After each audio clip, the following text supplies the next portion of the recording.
Peggy 18. Amalur is changing. Magic, once lost to the mortal races, has returned to the world. This is the age of Arcana. Order is giving way to chaos and destruction, and the Fate Weavers know that there are none in this world fated to save it. But hope lies in one who has already died, a hero who will embark on a quest to reshape the fate of the world. The legend begins in the Well of Souls, when gnomish scholar Fomerus Hughes finally succeeds in his attempts to restore life to the dead. The pursuit of immortality. You're the only proof of what we've achieved here. The hero's search for answers leads to the Fate Weaver Agarth, who sets the hero on a treacherous journey to discover the truth. Fate's weave is always hard to see, but your path is yours to determine. Along the path to find truth and meaning, the hero will encounter a number of factions that want to enlist the aid of the Fateless One. The hero may find it advantageous to join one or more of these factions, for they each possess unique knowledge that will help him on his journey.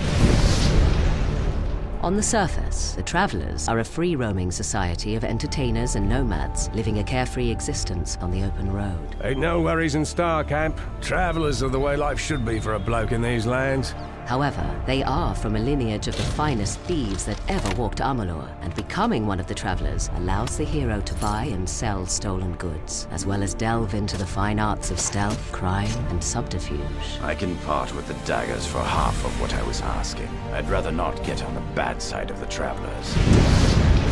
The Scholia Arcana was formed generations ago. It has since become the central university for all mortals who wish to study the practice of magic. We have a responsibility to know what these forces are, so that we may better control it. A student who shows sufficient talent is granted access to the libraries of the Scholia Arcana, where they may study the arts of sagecraft, dispelling, and alchemy. My suspicions regarding your potential were well-founded. The once proud and noble warriors of the Warsworn are now known as the finest and fiercest hired swords in the Phalanx. A mercenary sells a sword without honor. The Warsworn sell honor armed for battle. The name of the Warsworn strikes fear into the hearts of enemies throughout the land. Once proven in battle, a Warsworn pledge has access to skills, weapons, and training that cannot be found elsewhere. I've trained, I've dreamed. I will join the Order. Amalur is host to more than just mortal man and their factions. The world is riddled with other races with numerous alliances, from the studious gnomes to the immortal Fae. Long ago, the Fae split into two courts, each with many houses. In the Summer Court, the House of Ballads is the keeper of songs and lore. The house ensures those defining tales are never forgotten. In these dark times, a hero is needed to relive the tales of old and continue the song. Meanwhile, in the Winter Court's House of Sorrows, few follow the old ways, and for the first time in living memory, the House of Sorrows will welcome an outsider into their ranks. It is not a simple task I ask of you.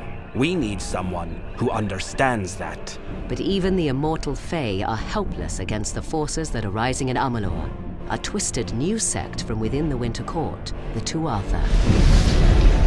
The Tuatha grow in power, driven by their strange new god toward the destruction of all mortal life. They are warriors, priests, and zealots who worship the god under the mountain and obey only Gadflow, their malevolent leader. For the first time in the history of the world, Fae have marched to war against the young races, and after a long decade of conflict, it seems that the Tuatha will emerge victorious. The rise of magic has upset the balance in Amalur, and the world teeters on the brink of chaos. Death has freed the hero from the bounds of fate, but there is a treacherous journey ahead for the Fateless One. With divided factions and warrior insurgents with their own agendas, the escalation of pure evil in the war-torn land will challenge and ultimately shape the hero's destiny.